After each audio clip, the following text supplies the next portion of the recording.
SLST 2025 একাদশ দ্বাদশ গতকাল মহামান্য কলকাতা হাইকোর্টে তিনটি বিশেষ গুরুত্বপূর্ণ মামলার হিয়ারিং ছিল। তো সেই হিয়ারিং থেকে কোন তথ্য বা আপডেট উঠে আসছে, পাশাপাশি নবম দশমের রেজাল্ট কবে নাগাদ আসতে পারে, একাদশ দ্বাদশে কি সেকেন্ড ফেজ আদৌ প্রকাশিত হবে, বা সেখানে কি ফেসারদের কোনো সম্ভাবনা আদৌ আছে, আসছি আজকে সে নিয়ে বিস্তারিত আলোচনায়। প্রথম বলি, গতকাল এসএলএসটি একাদশ দ্বাদশের তিনটি গুরুত্বপূর্ণ মামলার হিয়ারিং ছিল। তার মধ্যে একটি হলো পার্ট টাইম বা কন্ট্রাকচুয়াল টিচার কি এক্সপিরিয়েন্সের 10 মার্কস পাওয়ার আদৌ যোগ্য। পিটিশনারদের আইনজীবী বক্তব্য যে তাদের মক্কেলরা কিন্তু মানে পার্ট টাইম টিচার বা কন্ট্রাকচুয়াল টিচার, অথচ তারা কিন্তু এক্সপিরিয়েন্সের তাদের 10 মার্কস দেওয়া হয়নি, এবং অথচ অনেকে আছে এক্সপিরিয়েন্সের 10 মার্কস নিয়ে তারা পার্ট টাইম টিচার, তারা কিন্তু ইন্টারভিউ প্রক্রিয়ার জন্য ডাক পেয়েছে। তো সেক্ষেত্রে এই বৈষম্য কেন?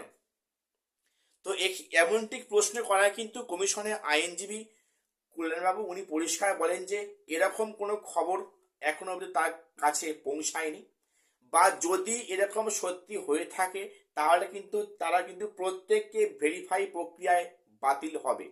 অর্থাৎ কমিশন যে ক্রাইটেরিয়া দিয়েছিল যে ডিআই অ্যাপ্রুভড সার্টিফিকেট লাগবে তবেই তারা এক্সপিরিয়েন্সে 10 মার্কস পাওয়ার যোগ্য, সেই কিন্তু ক্রাইটেরিয়া ফুলফিল না হলে ভেরিফাই প্রত্যেককে বাতিল বলে ঘোষণা করা হবে, এমনটি উল্লেখ করলেন।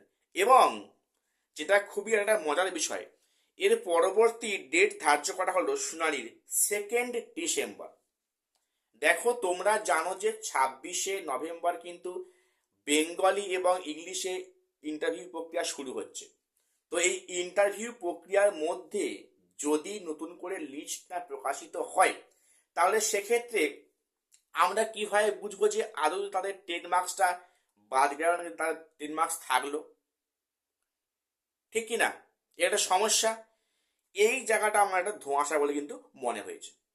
তো যাই হোক, সেটা পরে বলা যাবে। তো এবারে বলি যে সেকেন্ড মামলাটা কি ছিল।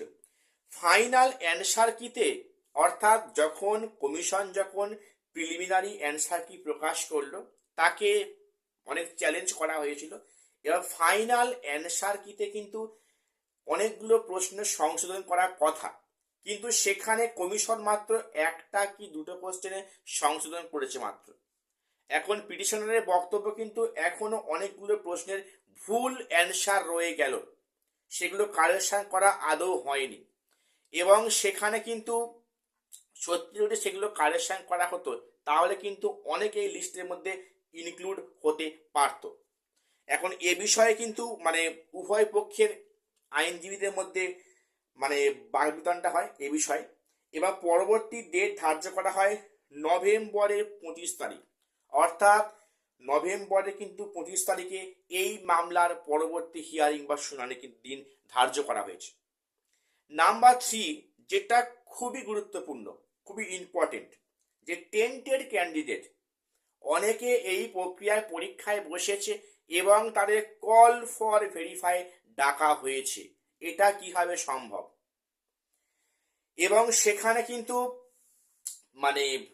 ফ্রেশার্স বা চাকরিজীবীদের কিন্তু পক্ষ থেকে বিশিষ্ট আইনজীবী শামীম স্যার হিয়ারিং করেন। তো সেখানে পরিষ্কার বলা হয় যে বেসিক্যালি দুজন ক্যান্ডিডেট কিন্তু টেন্টেড হওয়া সত্ত্বেও তারা পরীক্ষায় বসেছে এবং তাদের ফার্স্ট ফেজের লিস্টে নাম এসছে ডকুমেন্টস ভেরিফাই করার জন্য। যখন এটি বলা হয় তখন কমিশনের আইনজীবী পরিষ্কার বলেন যে যে সুপ্রিম কোর্টে বলা হয়েছে যে ফিজিক্যালি হ্যান্ডিক্যাপদের একটু রিল্যাক্সেশন দেওয়ার জন্য, অর্থাৎ এই যে দুজন ক্যান্ডিডেট এরা কিন্তু প্রত্যেকেই ফিজিক্যালি হ্যান্ডিক্যাপড। তো সেক্ষেত্রে কিন্তু সেই রুলসে ফেলে এদেরকে পরীক্ষায় বসার সুযোগ করে দেওয়া হয়েছে। তো সেখানে কিন্তু শামীম স্যার আরো বলেন যে এই শুধু এই দুটোই শেষ নয়, এই লিস্টের মধ্যে এখনো অনেক টেন্টেড ক্যান্ডিডেট আছেন যারা কিন্তু পরীক্ষায় বসে পাশ করে কোয়ালিফাই করে কল ফর ভেরিফাইয়ের জন্য ডাক পেয়েছেন। তো এটা বলায় কিন্তু মানে আমাদের যে বিচারপতি অমৃতা ম্যাম উনি পরিষ্কার বলেন যে আগামী কয়েকদিনের মধ্যে কমিশনকে করতে হবে কি, যে টেন্টের ক্যান্ডিডেট ফুল ডিটেলস, তাদের নাম, কোন স্কুলে কাজ করতেন, তাদের ফাদার্স নেম, তাদের অ্যাড্রেস, প্রয়োজনে তাদের ওএমআর যেন আপলোড করা হয় কমিশনের ওয়েবসাইটে। এটা কিন্তু পরিষ্কার নির্দেশ দেওয়া হয়। এর ফলে আশা করা যাচ্ছে যে কমিশন অনেকটাই চাপের মধ্যে পড়ে যাবে বা পড়লো। তো বেসিক্যালি এই তিনটে মামলার কিন্তু মানে আপডেট গতকাল ছিল, তোমাদের সামনে প্রকাশ করলাম। তো এখন বিষয়টা হচ্ছে কি, দেখা যাচ্ছে সেটা কোন পর্যায়ে পৌঁছায়, এবং সেকেন্ড লিস্ট কিন্তু প্রকাশিত হওয়ার সম্ভাবনা খুব বেশি। সেকেন্ড লিস্ট প্রকাশিত হওয়ার সম্ভাবনা খুব বেশি। কেন বলতো, গত গত দুটো দিন যে ভেরিফাই কাজ হলো সেখানে কিন্তু অনেকে কিন্তু মার্কস কমে গেল, অর্থাৎ এক্সপিরিয়েন্সের 10 মার্কস দিয়ে অনেকে এই লিস্টে ঠাঁই পেয়েছিল, তাদের মধ্যে কিন্তু অনেকেই বাতিল বলে গণ্য হয়েছে। অর্থাৎ সেকেন্ড ফেজ অবশ্যই প্রকাশিত হবে, এবং সেখান থেকে কিন্তু ফ্রেশারদের কিছুটা অংশ হলে হয়তো ডাক পেতে পারে, এমনটাই সম্ভাবনা। এবং 9-10-এর রেজাল্ট কিন্তু এই সপ্তাহের শেষের দিকে আসার সম্ভাবনা আছে। সেটা হতে পারে শুক্র কিংবা শনিবার, কিন্তু রাতের দিকে রেজাল্ট আসলেও আসতে পারে। তো আমার আজকে এটুকুই আপডেট দেওয়ার ছিল। প্রত্যেকে চ্যানেলটাকে সাবস্ক্রাইব করে আমাদের পাশে থাকবে, আর অবশ্যই ভিডিও একটা লাইক করে দিও। আজ এখানে শেষ করলাম, দেখা হচ্ছে পরে কোনো আপডেট নিয়ে।